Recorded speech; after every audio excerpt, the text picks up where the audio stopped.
lebih ke bidang pelayanan. Jenisnya ada di bawah bermacam. Nah, di perjalanan ya beberapa cuplikan perjalanan selama berkarya, ada di waktu awal priwet, terus ada masjid sama sakit, terus ada dari acaranya mungkin kalau yang lainnya tidak dibaca di sini. Ini anaknya Pak Bupati Ciamis.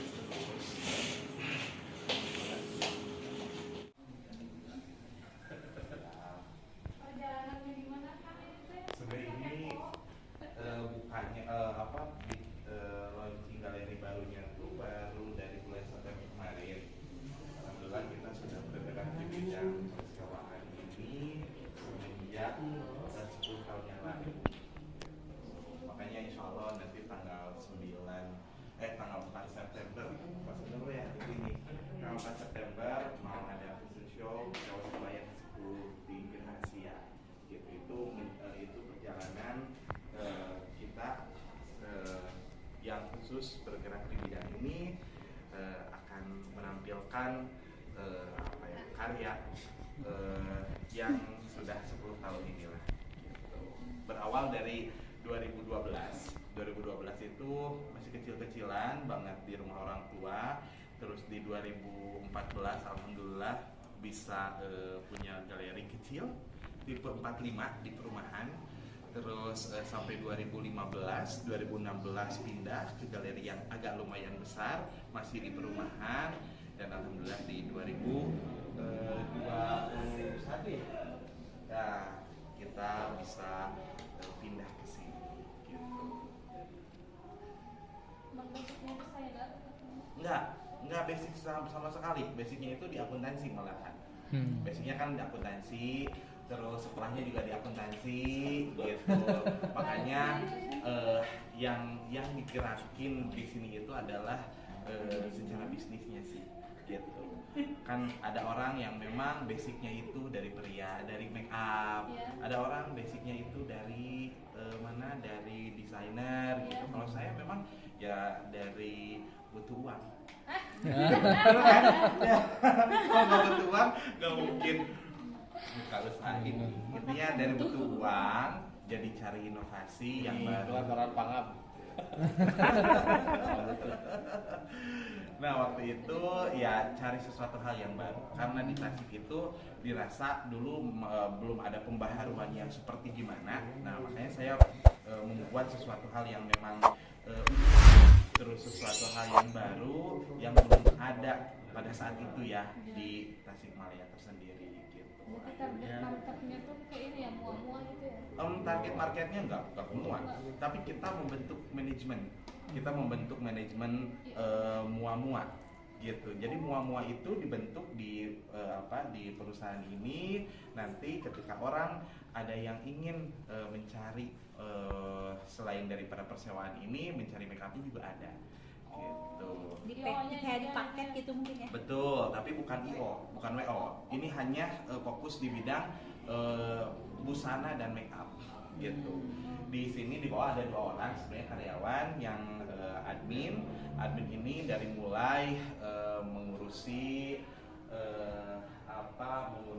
data-data orang-orang yang masuk, customer yang ingin konsul ke sini, pencatatan data untuk calon-calon pernikahan, terus pembayaran dan sebagainya.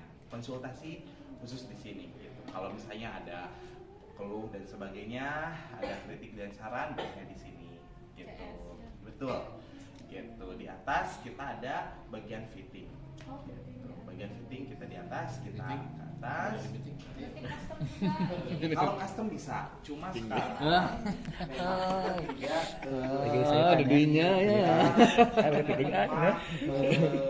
Masa jalan rangkungnya? Apa ya teh? Selama berkarya, ada di waktu awal priwet sama kita, terus ada Martin sama Ali Saki, terus ada Tujuh juga di antaranya mungkin. Kalau yang lainnya tidak dipajang di sini. Ini anaknya Pak Bupati Ciamis, terus apa lagi ya? Kalau yang lainnya pemakai ya. Gitu.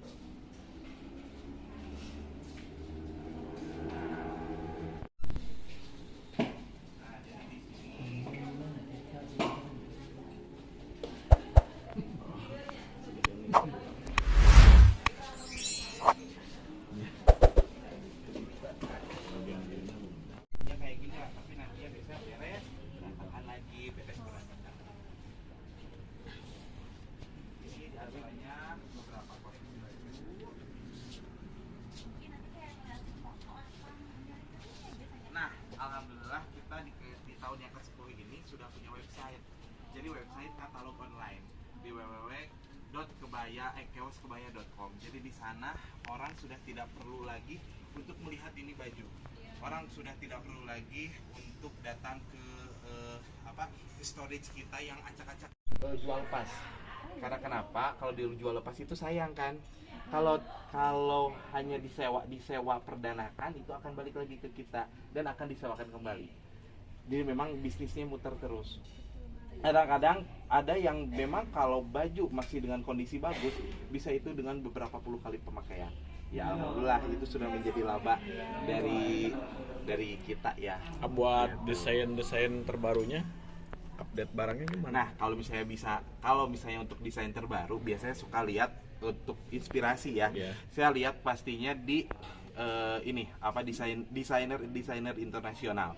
Biasanya mereka itu setiap kayak misalnya kita bergerak di bidang fashion nih, gitu. Kita tinggal lihat aja karena ada 2 sesi biasanya desainer ternama itu baik yang ready to wear ataupun yang couture, yang dress itu ada di fall winter dan di summer gitu. Jadi misalnya gini, kalau misalnya kita bergerak di bidang fashion ready to wear nih, bikin kemeja atau apa dan sebagainya, tinggal lihat saja patokan desainer yang paling ternama di dunia itu siapa. Pasti mereka akan mengeluarkan launching produk itu di summer dan di winter gitu. Karena biasanya kalau saya beli baju itu di beberapa store mengeluarkan 2 sesi summer, sesi winter. Tapi kalau misalnya kayak Zara itu 4 season kalau nggak salah.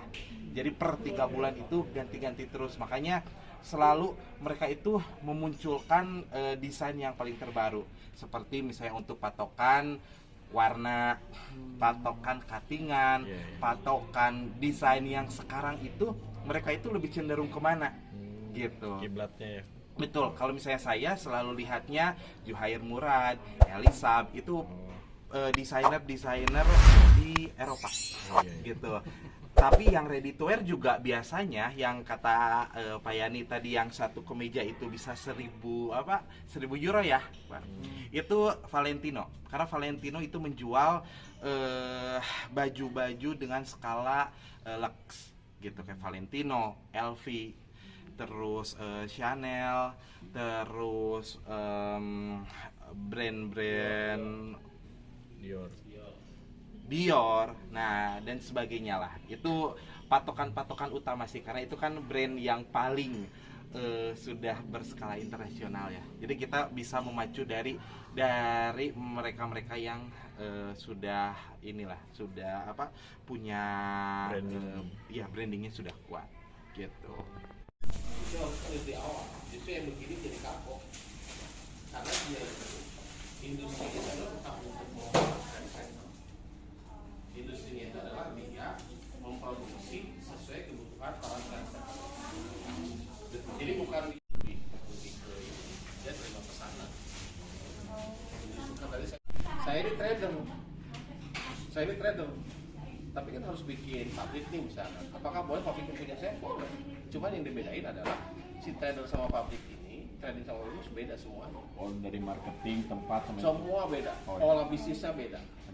Sampai ke dirut aja harus beda. Emang dibedain kan, rumahnya juga dibedain. Iya, makanya tadi yang menjadi poin pentingnya yang mana? Kalau misalnya poin pentingnya adalah sebagai grosir, jangan menciptakan tren.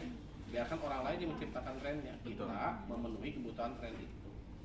Kalau bisnis yang ini, bisnis yang satu lagi kerjanya itu adalah dia harus menciptakan tren kan, kayak gitu. Itu aja. Nggak jelema atau sarua gitu. Ya beda. Dari segi modelnya juga beda, orang Pemiliknya sama nggak ada masalah. Selangnya beda. selangnya beda. Ya pas kemarin tuh sempat kan belum pandemi ya, jadi memang offline lebih ke online gitu. Pas sekarang sempat mikir apa harus buka toko di Tanah Abang gitu. Nah, kalau online itu tren ke depan mungkin sampai 20 tahun ke depan. Soalnya kan memang dulu kan sempat butik juga ya. Jadi ke Tanah sekarang Abang. yang hancur di offline ini sebenarnya dari awal dia udah kasih ya. Jadi toko-toko besar yang offline-nya itu bertahan karena memang online ini sudah disiapkan dari awal. Dia sudah tahu prediksi ke depan itu akan online. Dan dia siapkan seperti brand Uniqlo, H&M semua ada aplikasi. Online-nya udah dari dulu. Jara sudah pembeliannya lewat aplikasi ya. Boleh itu. Jadi mereka tetap bertahan itu karena dia tahu tren ke depan seperti apa. Gitu. Ya, kami bergerak di bidang fashion muslim ya. Ya, Ami keren tuh.